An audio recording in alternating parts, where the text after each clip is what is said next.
The village in it with a map and a plan. No place too tiny for this determined man. Crossing the counties one by one, you'll see in every English corner a bit of history.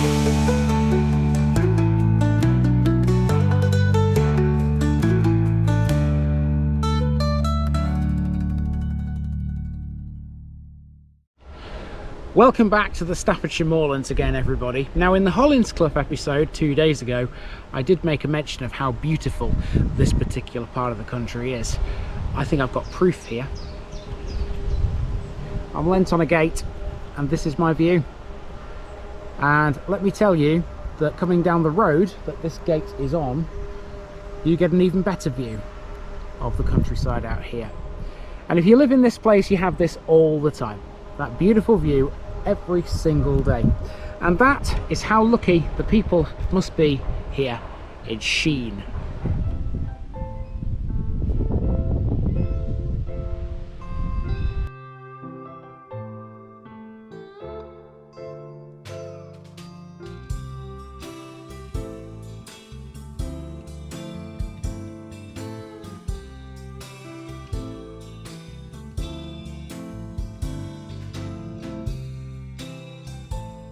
Sheen at the shelters. Today on TVI we continue through the Staffordshire Moorlands, and now things are going to start to get even more rural, if that's actually possible.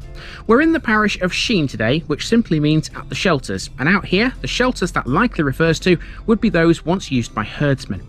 Sheen is a small village laid out along one dead straight road which sits on the expansive Sheen Moor. The parish is bounded by the River Dove to the east and the River Manifold to the west, whilst the village is at the southern end of a ridge running northwest to southeast. Sheen as a village doesn't have much, but with a population of less than 300 people, I guess it doesn't need as much as Longner did. There is still a church and a village hall though, and a pub called the Staffordshire Knot. We'll be checking those all out, as well as an old chapel and a reading room, also to be found on the main street. South of Sheen is an engineering business called Altrad Belle. The face of the country here is wild and romantic. It really is the epitome of what the Staffordshire Moorlands is all about. The area has been inhabited for several centuries. Near Brund, which is a hamlet that also falls within Sheen's boundaries, there are 3 Bronze Age bowl barrows. Excavations in the 19th century found human cremations and flint and bronze artefacts at Brund Low, Rye Low and Town End. To the southeast of it all is a notable house called Beresford Manor. The Beresford name will crop up a few times in this episode because the family were major landowners out here. Let's get going and shine our light on Sheen.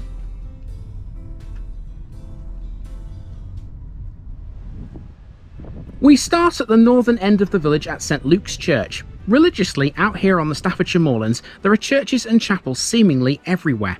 They're randomly dotted around the countryside, or at least that's how some of them appear to be. There was a chapel at Sheen by 1185, and back then it would have been pretty isolated. The present church of St Luke, which is presumably on the same site as that chapel, is a Grade 2 listed building. Its origins are 14th century. It was mostly rebuilt between 1828 and 1832 using stone from Sheen Hill, the highest point in the parish at 380 metres above sea level. It was rebuilt again just 20 years later, reusing the stone from its predecessor. The new church was designed by C.W. Burley and William Butterfield, and it was consecrated in 1852.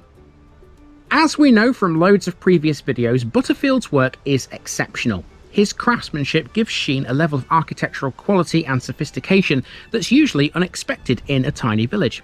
The focal point of St Luke's Church is the chancel, which is made of stone and is carved and ribbed, forming a barrel-shaped vaulting. It's possible, but not known for sure, that Butterfield designed the tomb in the churchyard for members of the Critchlow family. Note the leafy nature of this churchyard, by the way. Trees are scattered throughout the village and they contribute significantly in certain locations. There are substantial groups of trees around the churchyard and in front of both the old vicarage and the current vicarage. This northern area is the most wooded part of Sheen.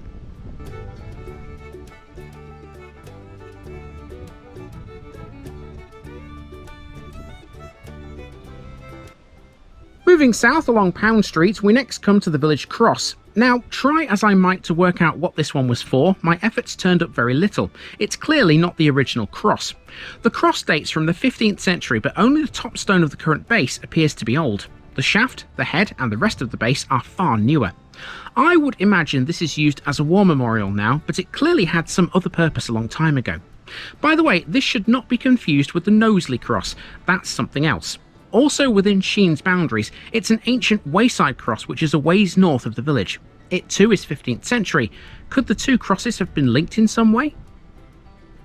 Behind that cross is the village hall. This used to be a school and it was built in 1851 with an attached house on some former glebe land due south of the church. Like the church, this was designed and built by Butterfield, although the original architect was Burley.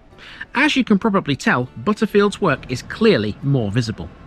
Butterfield also had a large hand in the old vicarage and a former coach house nearby, which was later converted into the current vicarage.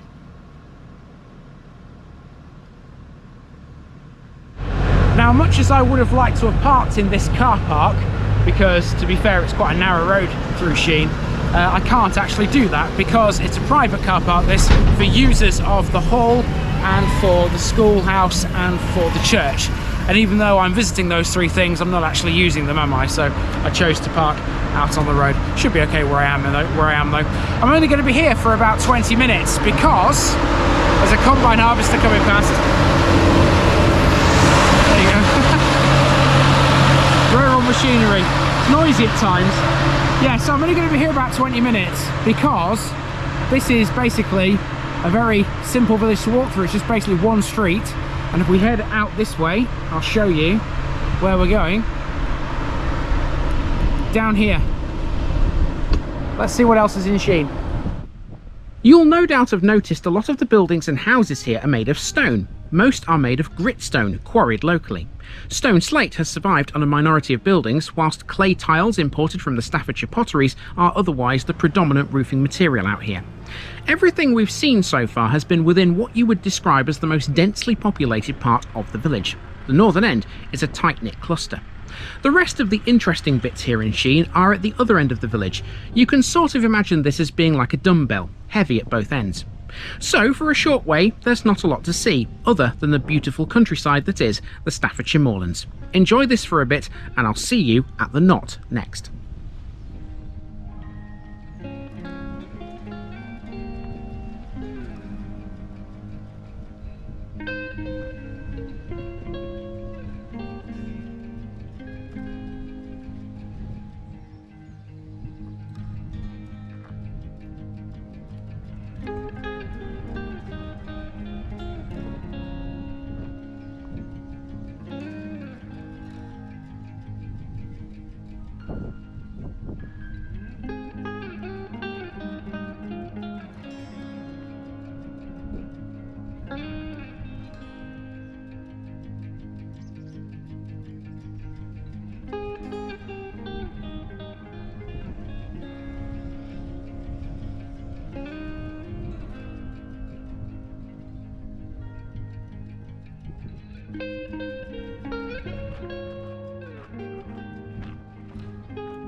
Now we come to the only pub in the village, and the only one in the parish too. This is the Staffordshire Knot, which is sometimes spelt with two T's at the end.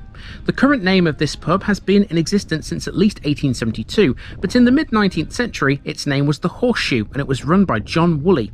He was a blacksmith, hence the name. For a short time in the 1970s, this pub was alternatively known as Yeoldie Spinning Wheel, but it reverted back to being the Staffordshire Knot in 1994. The building is of various dates, but much of it is 19th century. If you look closely though, it does have a lintel dated 1666 on a part which is occupied as a cottage.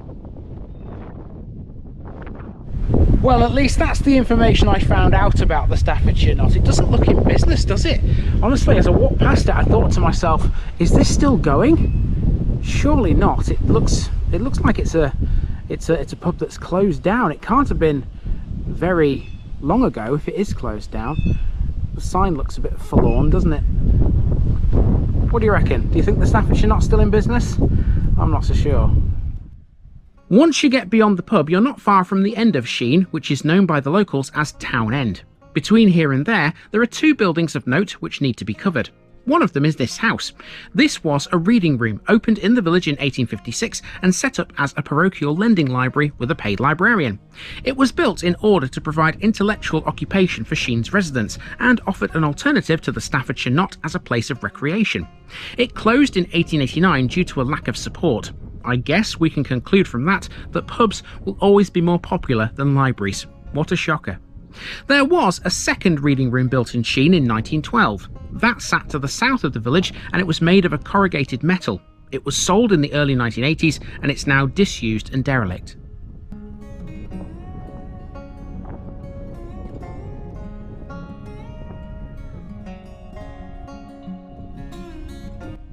Rather unusually for a rural area like this, there's no evidence in Sheen of any nonconformism on any scale until the 19th century. Sheen's Wesleyan Chapel opened in 1878 to the north of Town End. Its Sunday school extension was added in 1912. The chapel closed in 1968 and was for a time used as a workshop.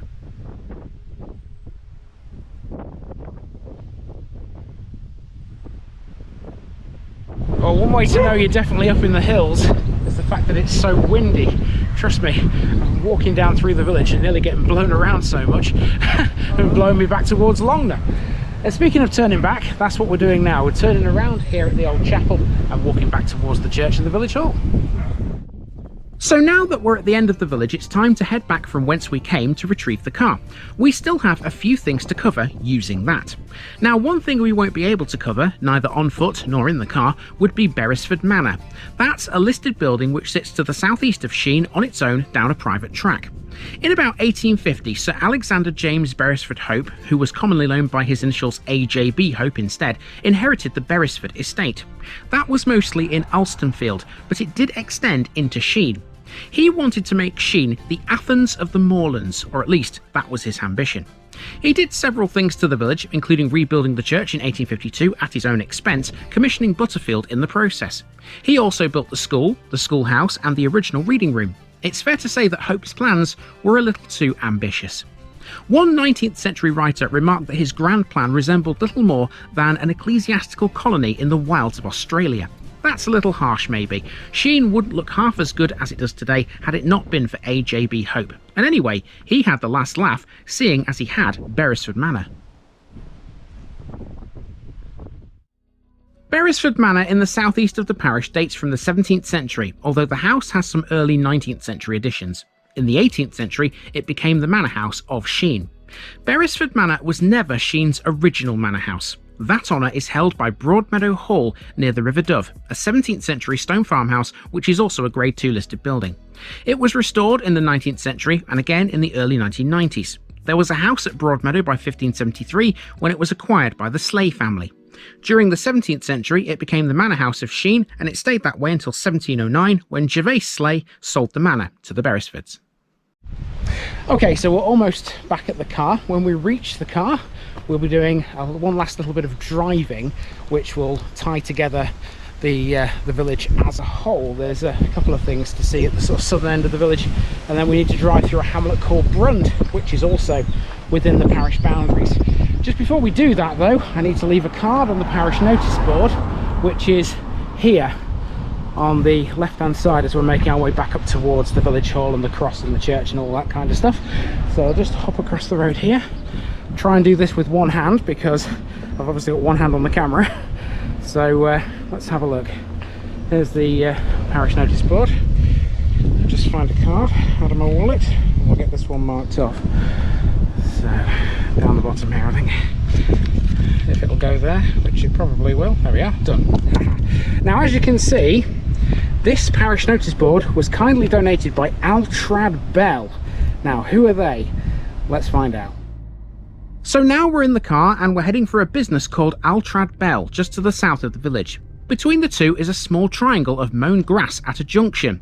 That supports a tree planted to commemorate the wedding of Albert Edward, Prince of Wales, and Alexandra, Princess of Denmark, in 1883. A stone headstone details the event and tells you that the tree was planted and the stone was erected by the incumbent of Sheen and his parishioners.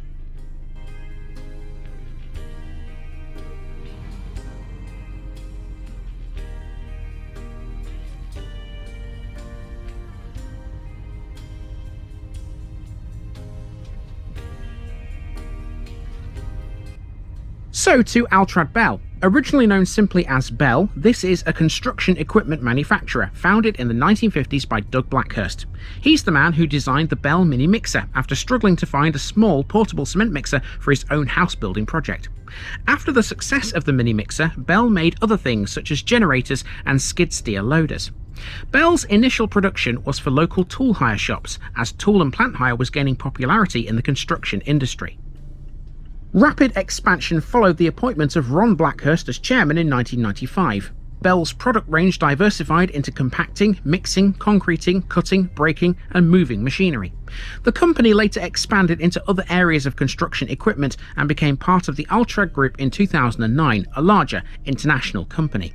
Today, Altrad Belle is one of the largest employers in the Staffordshire Moorlands, creating many jobs for local people. Being located in such a rural area, its presence has had a big impact on the economy of Sheen. Fun fact, by the way, 50% of Altrad Belle's employees are ex-pupils of Leek High School.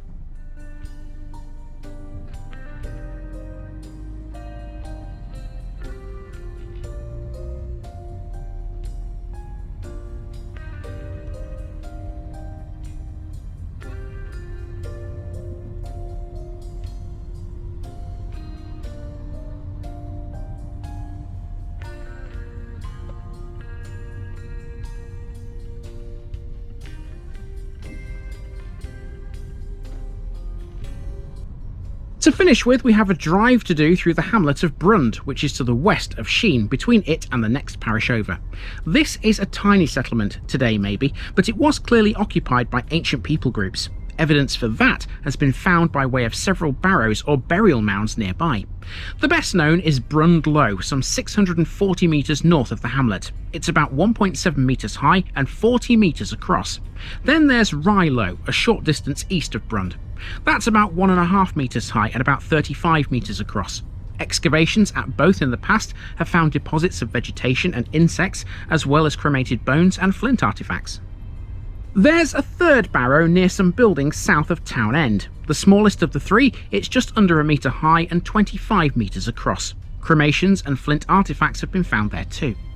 Brund has also seen a lot of pack horses in its time. Ancient pack horse routes passed through Sheen and Brund at one time. One such route is now a footpath which runs west from Sheen to Brund and crosses a bridge over the River Manifold at Brund Mill. Another pack horse route branched from the first to enter Sheen by Brund Mill Bridge and continued northeast across the Dove at Pillsbury. One of, if not both of these, formed part of one of the Cheshire saltways used to export salt from that county to the Midlands and eastern England. In 1851, the local reverend by the name of Webb wrote that elderly people in Sheen could remember mule stables attached to certain farms. Their doorways were large enough to admit laden teams, which carried the salt of Cheshire. The salt trade must have been a good source of income for local people out here. And so we've driven through Brund and completed Sheen in the process. Lovely stuff. Tomorrow's episode is going to be a very unusual one. To the west of Sheen, things get very rural. Everything of note in the next one is scattered far and wide. It's basically a case of join the dots using a vehicle. Fun stuff. See you tomorrow.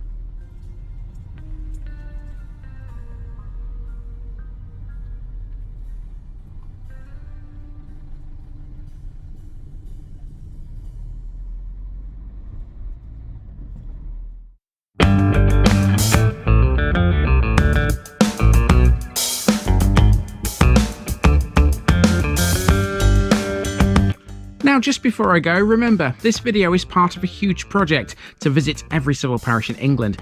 That's more than 10,000. These routes are pre-planned, and due to time constraints, I can't cover every detail or walk down every street. Please don't complain if this video missed something out. I pronounce names how I choose to. I am very aware that local dialect may vary, and I don't take kindly to criticism about this. You've been warned. It's impossible to know everything too. If this video was terrible, make your own. If you're a regular watcher of The Village Idiot, you're not the only one. If you've got a small business, why not use my videos to advertise it? Leave a comment below if you're interested. And finally, thanks for watching this episode, everybody. Give us a like and a subscribe if you've enjoyed this episode, and share it with your friends and relatives. It all helps to keep this mission going. Until next time, I've been Andy, also known as The Village Idiot, and I'm out.